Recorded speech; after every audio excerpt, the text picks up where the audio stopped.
தீமை அனைத்தையும் நன்மையாய் மாற்றினீர். இந்த பாடல் எப்படி வந்துச்சுன்னு நான் சொல்ல விரும்புகிறேன்.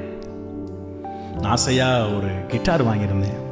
15,000 ரூபா மதிப்புள்ள கிட்டார். சிங்கப்பூரில் போய் வாங்கி அதை பயன்படுத்தினேன். ரொம்ப பிடிச்சிருந்துச்சு. ஆனால் திடீர்னு என் ஃப்ரெண்டு கீழே போட்டு உடைச்சிட்டாரு. அது உடஞ்ச உடனே மனசும் உடஞ்சி போயிடுச்சு.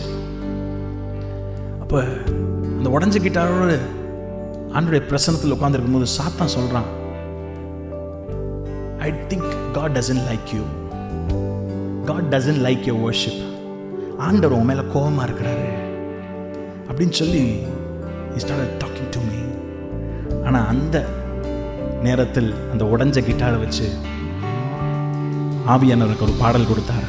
தீமையை நன்மையாய் மாற்றுபவர், எந்த வாழ்வில் அற்புதம் செய்பவர் என்ற ஒரு பாடலை அந்த உடஞ்ச கிட்டாரை வச்சு ஆவியானவர் பாட உதவி செஞ்சார்.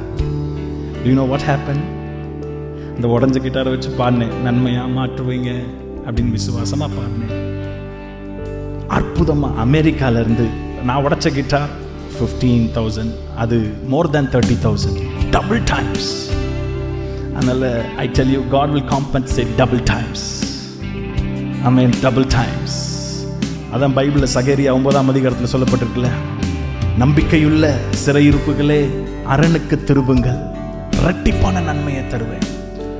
For each of your trouble I will give you double அப்படின்னு சொல்லுவார் இங்கிலீஷில்.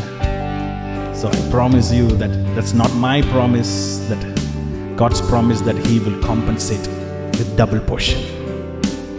So இந்த பாடல் என்னோடு சேர்ந்து பாடி ஆண்டவர் நாமத்தை மகிமைப்படுத்தலாமா?